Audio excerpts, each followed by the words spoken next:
நம்ம இந்தியா வந்து one of the largest democracy. நம்ம வந்து அதை பெருமையாக சொல்லிக்கிறோம், இந்தியாவில் மக்களாட்சி தான் அப்படின்ட்டு. ஆனால் இப்போ மக்கள் தீர்ப்பு கொடுத்துட்டாங்க, விஜய் எலெக்ட் பண்ணிட்டாங்க.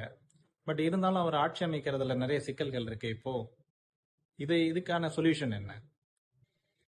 ஓகே, இப்போ நீங்கள் என்ன கேள்வி கேட்குறீங்க அப்படின்னா, மக்களாட்சியில் கவர்னர் வந்து என்ன செய்கிறாரு அப்படின்ற கொஸ்டின் வச்சுக்கலாம்.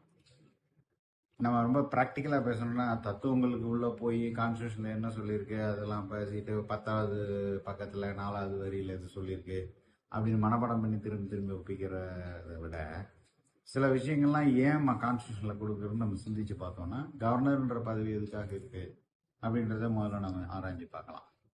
அது ஒரு தேவையற்ற பதவின்னு சொல்ல கட்சிகள் சொன்னாலும், அதோட உண்மையான தேவை என்ன, கான்ஸ்டியூஷனில் ஏன் கொடுத்துருக்கு அப்படின்றது ஒரு காரணம். ஏதாவது ஒரு எமர்ஜென்சி நடக்குது. இப்போ இந்த பார்லிமெண்ட் அட்டாக் நடந்தது இல்லையா, அதில் எல்லா கட்சி தலைவர்களும் ஒரு வேளை இறந்து போயிருக்கிறாங்கன்னு வச்சுக்கோங்க, அரசியல் புள்ளிகள் அனைவரும் இறந்து போயிருக்கிறாங்கன்னா, அப்போ ஒரு ஆள் உடனடியாக வரணுமே, அந்த கியாஸை வந்து தடுக்கிறதுக்காக தான் அது இருக்கு. இந்த கேஸில் இப்போ ஒரு அரசியல் கட்சி வந்து ஜெயிச்சு வந்து ஆட்சி அமைக்க உரிமை கோருதுன்னு வச்சுப்போம். அப்போ வர கவர்னருக்கோ அல்ல பிரசிடென்ட்டுக்கோ ஒரு தகவல் உறுதியாக தெரியுது, அவங்க வந்து ஒரு அந்நிய நாட்டு சக்தியோட தேச துரோகத்துக்காகவோ அல்லது ஒரு போதை மருந்து மாதிரி மிக மோசமான வழிமுறைகளில் ஜெயிச்சிருக்காங்கன்னு அவங்க நினைக்கிறாங்கன்னா, அப்போ அவங்க அந்த வீட்டோ பவர் மாதிரியான அதிகாரத்தை பயன்படுத்தலாம். அப்படின்றதுக்காக பெரிய எக்ஸ்ட்ரீம் கேஸுக்கான அதிகாரங்களை தான் அவங்களுக்கு வழங்கியிருக்கு. பொதுவாக கவர்னராக இருக்கிறவங்க வந்து இந்த மாதிரி சுச்சுவேஷனில் இவர் 100 சீட்டு வாங்கணும்னா கூப்பிட்டுருவாங்க.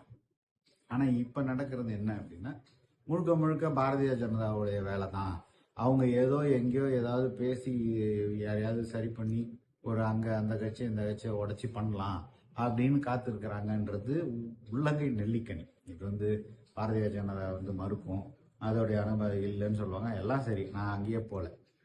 இதுக்கு என்ன பண்ணணும் அப்படின்னா, முதல் கட்டமாக தமிழ்நாட்டில் பல கட்சிகள் இருக்குது. எல்லா கட்சிகளுமே வந்து தமிழர் நலனுக்காக பாடுபடுறோம், தமிழர் உரிமைகளுக்காக பாடுபடுறோம்னு சொல்கிறாங்க.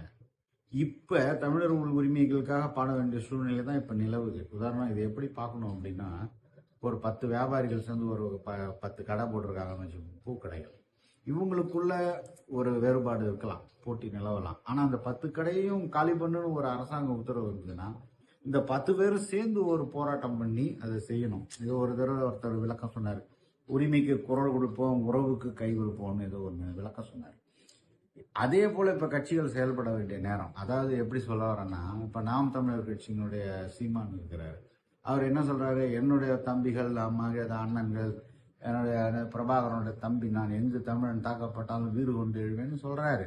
இப்போ விஜய்ன்ற ஒரு பையன் அல்லது ஒரு தலைவன் ஒரு 108 சீட்டை வச்சுக்கிட்டு போய் ஆட்சி அமைக்க முயற்சி பண்ணுறாரு. மொத்த தமிழகத்தின் அனைத்து கட்சிகளுக்கு எதிராகத்தான் சென்ட்ரல் கவர்மெண்ட்ல இருக்கக்கூடிய காங்கிரஸ் ஆகட்டும், பாரதிய ஜனதாவாகட்டும், இந்த கட்சிகளுக்கு சரியான நீதி வழங்கி அவங்களை ஸ்மூத்தா பண்ணலன்றது வெளிப்படையா தெரியும் பொழுது, அனைத்து தமிழ்நாடு கட்சிகளும் போய் போராட்டம் பண்ணி அவருக்கு இது கொடுத்து ஆதரவு கொடுத்து அந்த உரிமைகளை மீட்டெடுக்கணும். ஆனா இப்ப நாம கட்சிகள் என்ன பண்றாங்கன்னா, இந்த கருப்பு நண்டு கதை சொல்லுவாங்க சிங்கப்பூர்ல. கருப்பு நண்டெல்லாம் ஒரு பாத்திரத்தில் போட்டிங்கன்னா ஒரு நண்டு இன்னொரு நண்டை பிடிச்சி விற்றுக்கிட்டே இருக்குமா, எந்த நண்டுமே தப்பிச்சு வெளியே போகாதான். அது மாதிரி விஜய்க்கு நேர்ந்தது நாளைக்கு இவங்களுக்கும் நேரம். இப்போ நாம் தமிழர் கட்சி சீமான்லாம் சொல்கிறாரு, நான் அவரை காப்பாற்றுவேன், எழுச்சி. அது இப்போ எழ வேண்டியது தானே. நீங்கள் பாரதிய ஜனதா வந்து ஒரு தமிழ்நாட்டு கட்சிக்கு அல்லது ஒரு மாநில கட்சி இருக்குன்னா, மாநில கட்சிகள், இந்தியாவில் இருக்க அனைத்து மாநில கட்சிகளும் ஒன்றாக சேர்ந்து குரல் கொடுக்கணும். இல்லை அனைத்து கட்சிகள் இங்கே இருக்கிறவங்களாவது சேர்ந்து ஒரு அனைத்து கட்சி கூட்டத்தை போட்டு இது மாதிரி நடந்து போச்சு, இதுக்கு என்ன தீர்வுன்னு நம்மளே தீர்த்து கொள்ளக்கூடிய விஷயம்தான். இதை போய் கவர்னர்கிட்ட ஒப்படைச்சிட்டு அவரு இப்போதான் தலை செய்விட்டு இருக்காரு, அங்கே வெளியூர் டூர் போயிருக்காரு, நாளைக்கு வருவாருன்ற இதுக்கெல்லாம் நம்ம தான் இடம் கொடுக்குறோம். ஆனாலும் உண்மையிலே கான்ஸ்டியூஷனில் இது ஒரு கிரே ஏரியா. இதை வந்து அமெண்ட்மெண்ட்ல பிற்காலத்தில் எப்பயாவது ஒரு ஸ்பெஷல் மெஜாரிட்டி யாருக்காவது கிடைக்கும் போது அப்பயும் நம்ம குரல் கொடுத்து தான் இதை சரி பண்ணி செய்ய வைக்க முடியும். அந்த மாதிரி நம்ம சிந்திக்க தவறி நல்லா மாட்டிக்கிட்டாரா விஜய் எனக்கு தெரியும் அப்படின்னு நீங்கள் ரசிக்கிறதோ, இல்லை இந்த சந்தர்ப்பத்தை பயன்படுத்திட்டு என்கிட்ட 2 சீட்டு இருந்தால் கூட ஒரு துணை முதல் சீட்டு வாங்கிக்கலான்னு 2 சீட்டு வச்சுருக்கவங்க பயன்படுத்துகிறதோ, நமக்குள்ளார இருக்கக்கூடிய அந்த கருப்பு நண்டு போராட்டம் தான். அது மெச்சூரான தலைவர்களாக இருக்கிறவங்க ரொம்ப சரியாக கையாளுறாங்க, மெச்சூரிட்டி இல்லாதவங்க இதை ரசிக்கிறாங்க. ஒரே வாரத்தில் என்ன கேட்குறேன்னா, நீங்கள் தமிழர்களுக்காக கட்சி நடத்துறீங்க, தமிழர்களை காப்பாற்ற போறீங்கன்னா, விஜய் தமிழன் இல்லையா, நம்மளால் தானே. அவன் கஷ்டப்படுறான்னா இந்த சீமான் ஓடி வந்து தமிழ் தம்பிக்கு உதவி பண்ண வேண்டாமா? எங்கேயோ இருக்கிற ஆட்களுக்கு முன்னாடியே செத்து போனவங்களை பத்தி இவ்வளவு நேரம் பேசிட்டு இருக்கீங்க. இப்போ ஒருத்தங்களுக்கு உதவி தேவைப்படும் போது கட்சிகள் அனைத்தும் சேர்ந்து அவங்களுக்கு குரல் கொடுக்கணும். அதுதான் தமிழர்களா இருந்து தமிழ்நாட்டு மக்களுடைய உரிமையை நிறுவனத்துக்கு உண்டான செயல்பாடு.